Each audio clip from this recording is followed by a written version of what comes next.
po. Casa Unisan, galing po ng Unisan, Quezon Province. 1839 po siya tinayo under the ownership po ni Antonio Maxino. Yan po yung kauna-unahang bahay na bato noon na tinayo sa Unisan, Quezon Province po. So noon po kasi pag yung bahay ninyo gawa sa bato, ibig sabihin mayaman po yung pamilya ninyo. Originally po yung kanilang bahay, nung nasa Quezon siya, may underground tunnel po siya. May lilit na latasan po na minsan ginamit ng pamilya ni Antonio ng tugisin ng tulisan ng mga bandido po. Unfortunately po yung tunnel, na-discover siya ng mga tulisan. That's why yung family po ni Antonio nasuko sila. Sa kasamang palad, doon po sila pinagpapatay sa tunnel po. Pero sa malagim na sinapit po ng family, may isang bata po na nakasurvive, si Carmen Maxino. So, right now po, yung bahay nila ay sa ground floor, Filipino restaurant po. Kusina ni Nanay Maria.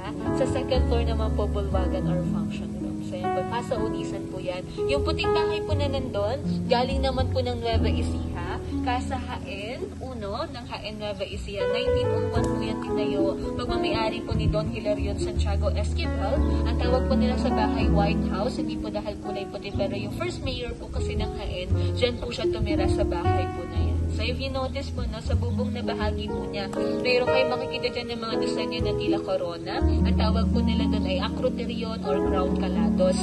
Status symbol po ang acroterion. Ibig sabihin po, yung pamilya na nakatira sa bahay, galing sa mayaman at prominenteng pamilya.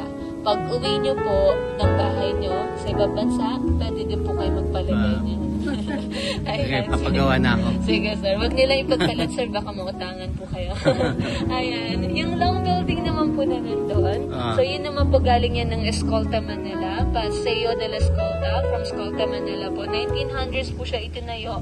At sa ground floor po niyan, nandiyan po yung ating souvenir shop, Latian de Citas. Sa second and third floor naman po, mga rental rooms naman po na meron kami dito. So, yan po yung mga hotel rooms natin, sir. So, sa third floor, makikita niyo po may mga babae. At the same time, may mga lalaki din po na statwa. Tawag po nila sa babaeng statwa Caryatids. At tawag po sa lalaki ay Atlantis. Originally, yung mga statue po na yan, sila po yung nagsaserve as the pillars. Mga pundasyon sila ng mga gusalit mga bahay po noon. Sila yung bumubuhat sa bigat ng mga gusalit mga bahay. Pero dahil ngayon po kasi, replica na nga lang po yung the whole building. So, ginagamit na lang sila sa additional designs po for Paseo de la Escolta. So, doon po tayo sa Casa Luna, yung katabing bahay po ng Jaen, yung brick house po. That's the last house. Natakaling ng Baliwag, Bulacan, Casa Baliwag 2, natagpuan po siya sa vicinity ng Iglesia ni Cristo. Ito po yung nagsilbing function area ng simbahan po nila before. Rental house siya right now. Meron po siyang dalawang kwarto naman, good for 4. Ito po malayong bagay po sa inyo. So, 4 po kasi kayo. Ayan, nagda-double date po kayo eh. And then, yung last house po natin na i-visit po, Casa Luna. Galing naman po ng Luna, La Union. 1850 po yung tinayo, ang ownership po ni Don Promitivo Novicio. Tsuhin po siya ng magkapatid na Luna. Si General Antonio Luna, tsaka si Juan Luna, one of the Philippine Master of Arts. Yung Luna La Union, before ang tawag po sa kanya na Makpakan La Union. In the year 1906, pinalitan po nila ng Luna La Union to serve as recognition sa magkapatid na Luna. Year 1940, yung bahay po nagsilbi siyang garrison or headquarters ng United States Armed Forces in Northern Luzon. Dito po nila tinanaw paano datakipin si General Tomoyoki Yamashita, pinuno ng Sandatahang Hapon. Yan, may tanong lang po ako. Mag-start na po yung oral recitation natin. No? Sana po ay present na kayo this time. Okay? So, noon po, kung maaalala ninyo, meron po tayong dalawang tawag po, dalawang uri ng alipin noon. Naalala niyo pa po ba sila? Ang alipin. Sagigilid. Sagigilid. Ang alipin. Yes, Mamamahay. sir. Okay. Sagigilid at namamahay. Yung po yung dalawang uri ng ating alipin po. No? So, kaya ko po nabanggit sa inyo yan. Kasi pagpasok po natin sa ikalawang palapag ng Casa Luna, ang unang bubungat po sa atin, meron po yung daanan sa gilid na parte ng bahay nila. So, yung daanan po na yun, I don't know if na-notice niyo po sa unang bahay kanina sa Binyan. So, meron po siyang hallway sa side, di ba po? So, ang difference niya po dito sa Casa Luna, ang nasa Casa Luna, nakapaikot po siya sa kabuuan ng kanilang bahay. Opo. So, ang tawag po dun sa daanan na yun, Volada. ano po ba yung purpose ng walada? Ang purpose po talaga ng walada noon, yun po yung dinadaanan ng mga aliping sa gilid. Nasa So gilid. from the word itself po, sa gilid, literal yung mga aliping gilid. sa gilid. Sa gilid lang talaga sila maaaring dumaan po. Hindi sila pwedeng pumasok sa loob ng bahay. Ang mga allowed lang po sa loob, yung mga aliping na mamahay. Po. Bakit po ganon? May discrimination naman po sa mga aliping sa gilid. So kaya po ganon yung turing sa kanila. Kasi po, ang mga aliping sa gilid, sila yung pinakamababang uri ng tao noon. Sila mga tao po sila na nadakyop sa gera, mga tribal wars, wala po silang mga ari-arian. Magkakaroon na sila ng properties kung pamamanahan po ng amo nila dahil masipag or tapat or kung makakapag-asawa po sila.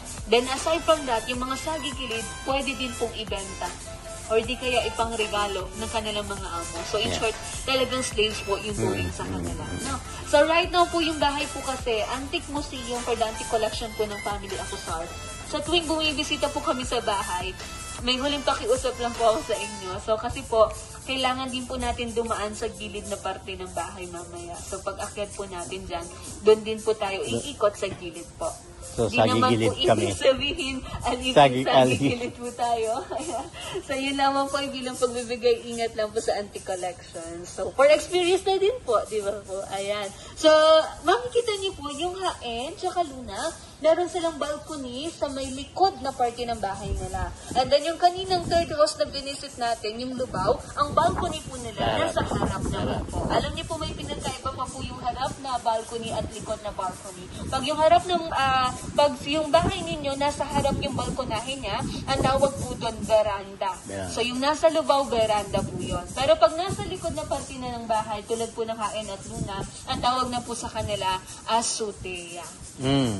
Azotea sa likod, veranda sa harapan. Pero po,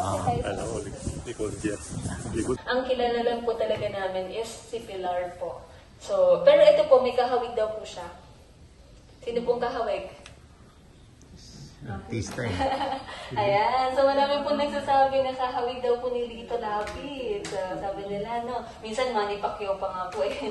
Ayan. So, kami po ay hindi talaga sigurado kasi nga po yung mga pictures na naka-display dito. Kaya sila naka-display dito kasi po, mga random pictures sila na kinuha from the old houses. Tapos nilipat dito dahil ito nga po yung antique museum natin. So, hindi talaga kami sure po kung si Lito Lapid yan. Pag nakita na lang po kami, tatanong ko po, ha? Okay, so makita niyo po yung hagdan dito.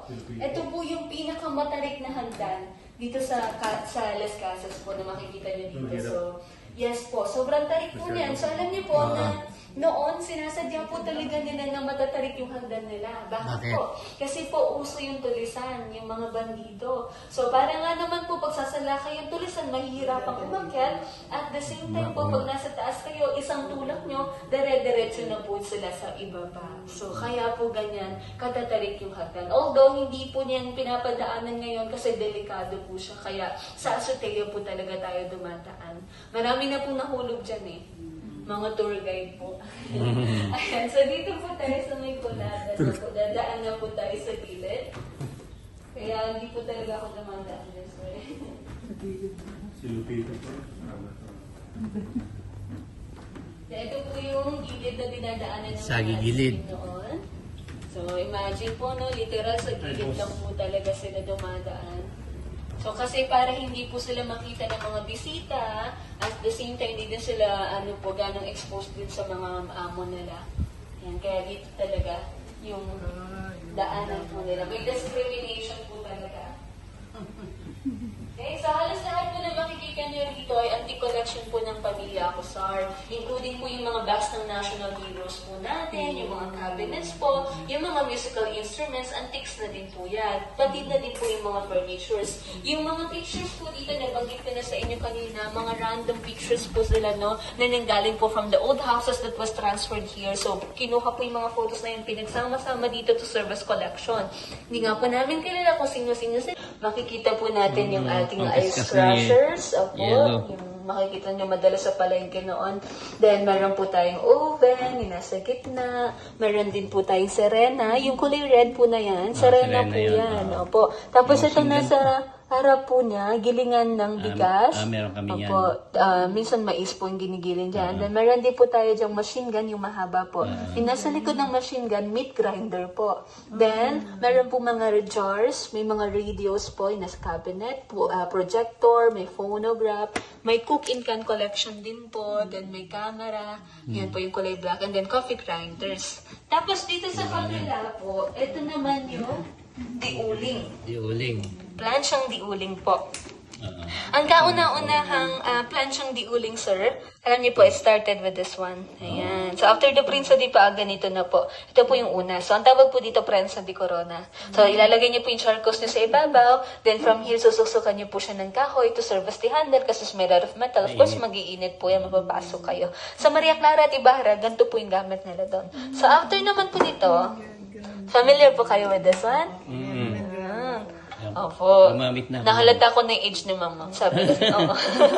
Ayan. So, inside, you have to put the charcoals po. Then, sa ibabaw ng damit po natin, lalagyan po ng dahon ng saging para madulas at the same time mabango po. Hindi, pwede mo i-plant sa dahon ng saging. Tapos, Bago sa damit. Sa damit. Opo, parang trial nila doon. Gumamit na ako niyan eh. Opo. Really, sir. And then, ito po masyadong malaki. So, meron din po mas silang maliit. travel size. Travel size. Ayan. So, ito po maliit siya na the version po niyan, pero alam niyo po, halos kasing bigat din po siya ng malaki. Pwede niyo pong itry na buhatin. Then, ito naman po, this is the most convenient po. Mukha po siyang electric, di ba po? Pero still uling pa rin po ito. Saan Because yung it comes uling? with this Ilalim? po. Ito po, yan. So, yung hatakan na yan, may compartment po dyan sa loob. So, dyan niyo po ilalagay yung charcoals niyo, ipapatong sa ibabaw yung plancha para mag-transfer po yung heat. Bluetooth. Diba po? So, yan po yung mga charcoal irons. Ano po yung pinaka-famous brand ng sewing machine? Singer. Singer. Ayan, Singer po yung sewing machine na nandito. Meron tayong poso po doon. May weighing scale. Yes. And then, meron po tayong collection ng cow's milk. Yung kulay green po na yan na may handle sa taas. Fruit juicer and then ice cream maker also.